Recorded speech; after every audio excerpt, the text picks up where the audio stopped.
তো তোমার speed of sound wave in a gaseous medium, তো সেই সংক্রান্ত একটা নিউটনস ফর্মুলা ছিল।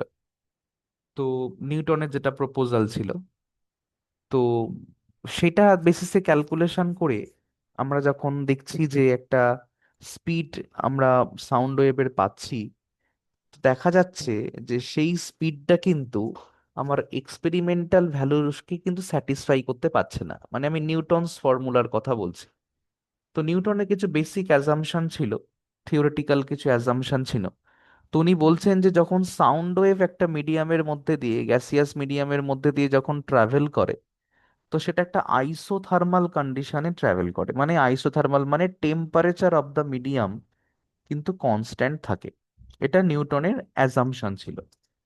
তো তিনি বলছেন যে যদি কোনো কারণে মানে ওয়েভটা প্রপাগেশন করার দরুন যদি মিডিয়ামের কোথাও কোনোভাবে হিট প্রডিউসড হয়ে যায়, কম্প্রেশন হবে। তো মানে যে কোনো longitudinal wave, sound is an example of longitudinal wave. তো যে কোনো লঙ্গিচুডিনাল ওয়েভ যখন ট্রাভেল করে, তখন তার সাথে সাকসেসিভ কম্প্রেশনস আর রেয়ারফ্যাকশনস তৈরি হয়। তো উনি বলছেন যে যদি মিডিয়ামের কোনো পজিশনে কম্প্রেশন হওয়ার জন্য যদি হিট তৈরি হয়, ঠিক আছে, সেটা কিন্তু একটা কন্ডাক্টেড হয়ে যাচ্ছে, মানে মিডিয়ামের সারাউন্ডিং এর মধ্যে কিন্তু কন্ডাক্টেড হয়ে যাচ্ছে। এবং রিয়ার ফ্যাকশনের জন্য যে স্লাইটলি যদি কোনো কুলিং প্রডিউস হয়, সেটাও কিন্তু মিডিয়ামের মধ্যে, সারাউন্ডিং এর মধ্যে কন্ডাক্টেড হয়ে যাচ্ছে। এবং অ্যাজ এ রেজাল্ট আমরা যেটা বলছি যে ওভারঅল যে টেম্পারেচার অফ দ্য মিডিয়াম সেটা কিন্তু কনস্ট্যান্ট থাকছে। হুম। তো যে কোনো আমার সাউন্ড ওয়েভ যখন কোনো গ্যাসিয়াস মিডিয়ামের মধ্যে দিয়ে ট্রাভেল করছে, তো তার যা এক্সপ্রেশন হবে সেটা হচ্ছে root over of K by rho. ঠিক আছে, root over of K by rho. কেটা হচ্ছে bulk modulus of the medium. তো অ্যাকর্ডিং টু নিউটনস অ্যাজাম্পশন, যদি সেটা আমার আইসোথার্মাল কন্ডিশনে হয়ে থাকে, তাহলে সেখানে কিন্তু আমরা বয়েলস লকে অ্যাপ্লাই করতে পারি। Because according to Boyle's law, PV equal to constant. ঠিক আছে, according to Boyle's law PV equal to constant. So আমি এটাকে কি করছি, বোথ সাইড ডিফারেন্সিয়েশন করছি। P dV plus V dP, UV function কনস্ট্যান্টের জন্য জিরো। পিভি মানে পি কে রেখে ভি এর ডিফারেন্সিয়েশন ডিভি, প্লাস ভি কে রেখে পি এর ডিফারেন্সিয়েশন ডিপি। সো কনস্ট্যান্টের ডিফারেন্সিয়েশন হচ্ছে জিরো। তো এইভাবে আমরা ইকুয়েশনটাকে ডিফারেন্সিয়েশন করলাম। তো করে সেখান থেকে আমরা যেটা বার করতে পাচ্ছি যে P dV equal to minus of V dP.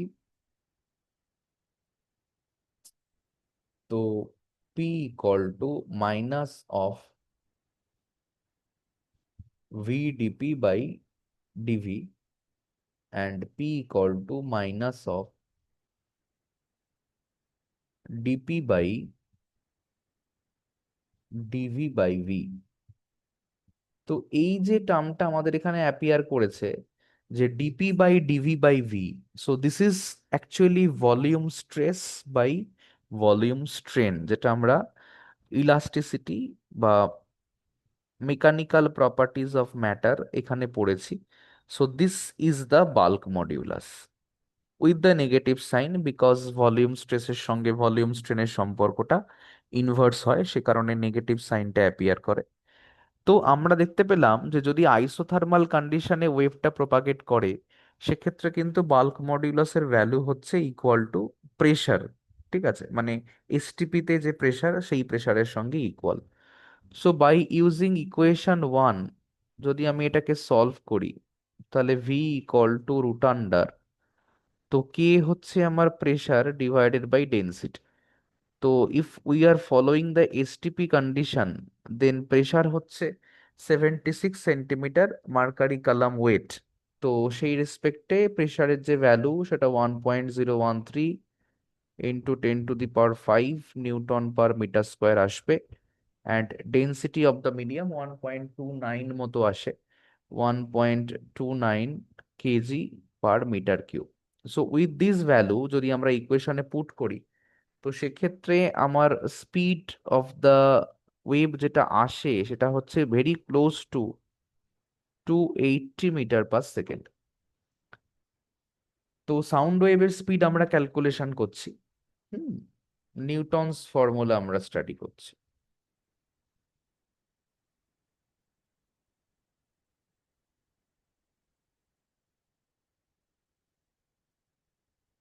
তো এই যে ওয়েভের স্পিড আমরা দেখছি, এটা কিন্তু কোনোভাবেই তখন আহ, মানে এক্সপেরিমেন্টাল যে ভ্যালু তার থেকে বেশ অনেকটাই কম আসছে। এক্সপেরিমেন্টাল ভ্যালু মোটামুটি আমার 331 মতো আসে। তার রেসপেক্টে কিন্তু প্রায় 15 to 16% মতো একটা ভ্যালু ডিফারেন্স কিন্তু এসেছে। তো যে কারণে কিন্তু মানে এই ফর্মুলাটা বা এই যে অ্যাপ্রোচটা, এটা কিন্তু খুব একটা অ্যাকসেপ্টেবল ছিল না। হুম। তো এর অনেক পরে, ঠিক আছে, এর অনেক পরে ল্যাপলাস বলে একজন সায়েন্টিস্ট, উনি ফ্রেঞ্চ সায়েন্টিস্ট উনি ছিলেন। তো উনি এখানে একটা জিনিস পয়েন্ট আউট করেন পরবর্তীকালে কারেকশনের সময়।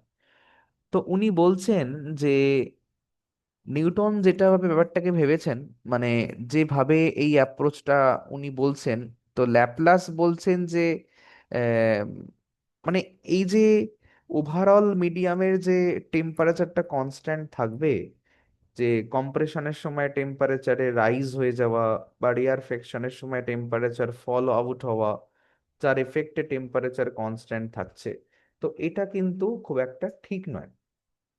ঠিক আছে। এবং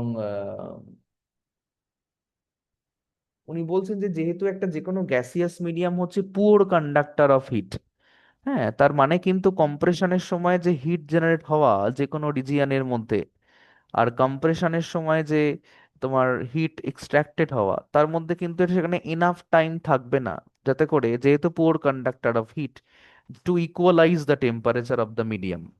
মানে তোমার কম্প্রেশনের সময় হিট জেনারেশন হওয়া আর রিয়ারফ্যাকশনের সময় হিট কমে যাওয়া, ফল আউট হওয়া, তো এই যে একটা হিট ট্রান্সমিশন বা একটা তোমার হিটকে ডিসিপেশন করার যে সময় লাগবে সারাউন্ডিং এর মধ্যে, তো সেই এনাফ টাইম কিন্তু থাকবে না, যেহেতু এয়ার হচ্ছে একটা পুওর কন্ডাক্টর অফ হিট। ঠিক আছে। তো তো এই কারণে উনি বলছেন যে overall temperature of the medium কিন্তু কনস্ট্যান্ট থাকবে না। ঠিক আছে। তো এবং সেই কারণে একটা তোমার প্রেসার ভলিউমের একটা ভেরিয়েশন থেকে যাবে। রাদার উনি অ্যাজিউম করছেন যে এই পুরো প্রসেসটা হচ্ছে একটা অ্যাডিয়াবেটিক প্রসেস।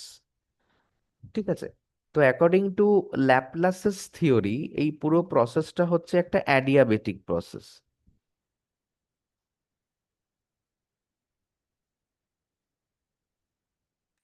তো যেহেতু এটা একটা adiabatic process, so the adiabatic equation of state must be followed.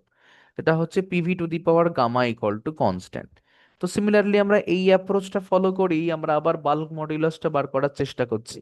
তো আমরা ডিফারেন্সিয়েট করছি বোথ সাইড, যে পি কে রেখে ভি টু দি পাওয়ার গামার differentiation gamma V to the power gamma -1 into dV plus V to the power gamma into dP কনস্ট্যান্টের জন্য 0। So আমার gamma P V to the power gamma -1 into dV equal to minus V to the power gamma into dP. So gamma into P চলে আসছে minus V power gamma into DP by V to the power gamma -1 into dV. তো এটাকে যদি আমি solve করি না, এখান থেকে আমি দেখাতে পারবো যে minus dP by dV by V, this quantity is appearing here. তো এটা ইকুয়াল টু হচ্ছে আমার বাল্ক। তার মানে নিউটনস ক্যালকুলেশনের সঙ্গে এখানে একটা ডিফারেন্স আসছে, যে অ্যাকর্ডিং টু ল্যাপলাসেস কারেকশন, যেহেতু পুরো প্রসেসটা একটা adiabatic process, the entire process is an adiabatic process. Adiabatic process মানে কি, যেখানে সিস্টেম আর সারাউন্ডিং এর মধ্যে কোনো রকম ভাবে হিট এক্সচেঞ্জ কিছু হয় না। সো ফাইনালি আমরা দেখাতে পাচ্ছি যে বাল্ক মডিউলার সেক্ষেত্রে যে এক্সপ্রেশনটা আসবে, that is root over of gamma, only gamma into P. তো তার বেসিসে যদি আমরা ক্যালকুলেশন করি, then V equal to root over K by rho,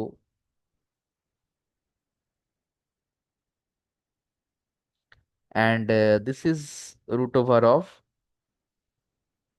gamma P by rho. তো এখানে যদি আমি সমস্ত ভ্যালুস গুলো পুট করে ক্যালকুলেশনস গুলো করি, তো যেখানে গামার যে রেজাল্ট যেটা আমরা এখানে ইউজ করব, সেটা হচ্ছে যে তোমার 7/5 বা 1.4, এটা আমরা ইউজ করতে পারি। এটা ডিফারেন্ট গ্যাসের ক্ষেত্রে ডিফারেন্ট হয়। তো যদি আমার গামা ইকুয়াল টু 7/5 ইউজ করি, তো সেক্ষেত্রে আমার ভ্যালু অফ ভি যেটা চলে আসবে, এটা তোমার এই 331 পয়েন্ট সামথিং মতো চলে আসে, 331.5 মিটার পার সেকেন্ড মতো চলে আসে, which quite satisfies the result. ঠিক আছে। তো অনলি চেঞ্জটা হচ্ছে এই জায়গাটায় আমাকে হাইলাইট করতে হবে, যে অ্যাকর্ডিং টু নিউটনস ফর্মুলা আমার যা bulk modulus of the medium এসেছিল দ্যাট ওয়াজ অনলি পি, আর ল্যাপ্লাসিস কারেকশনের পরে আমার bulk modulus of the medium চলে এলো গামা ইন্টু পি। এই গামাটা হচ্ছে বেসিক্যালি আমরা বলি যে এটা দুটো স্পেসিফিক হিটের যে রেশিও, মানে গামা কোয়ান্টিটিটাকে আমরা বলি it is the ratio of CP and CV. তো দুটো স্পেসিফিক হিটের যে রেশিও, সেটাই হচ্ছে আমার ভ্যালু অফ গামা। এবং ভ্যালু অফ গামা আমরা পরবর্তীকালে দেখব, যেটা কিন্তু মোনো অ্যাটমিক গ্যাসের ক্ষেত্রে এক রকমের হয়, ডাই অ্যাটমিক গ্যাসের ক্ষেত্রে এক রকমের হয়, ট্রাই অ্যাটমিক গ্যাসের ক্ষেত্রে এক রকমের হয়। তো এখানে আমরা গামা ইকুয়াল টু 1.4 অ্যাজিউম করেছি, বা 7/5 আমরা অ্যাজিউম করেছি ডাই অ্যাটমিক গ্যাসের ক্ষেত্রে। তো তার বেসিসে ক্যালকুলেশন করে আমরা দেখতে পাচ্ছি যে ভি যেটা চলে আসছে দ্যাট ইজ 331 পয়েন্ট সামথিং, যেটা কিন্তু এক্সপেরিমেন্টালি ভ্যালুকে যথেষ্ট স্যাটিসফাই করেছিল, যে কারণে ল্যাপ্লাসেস কারেকশনটা অনেকটা অ্যাকসেপ্টেবল ছিল। মানে নিউটনস ফর্মুলার যে কারেকশন পার্টটা দরকার ছিল that was quite effectively done by Laplace.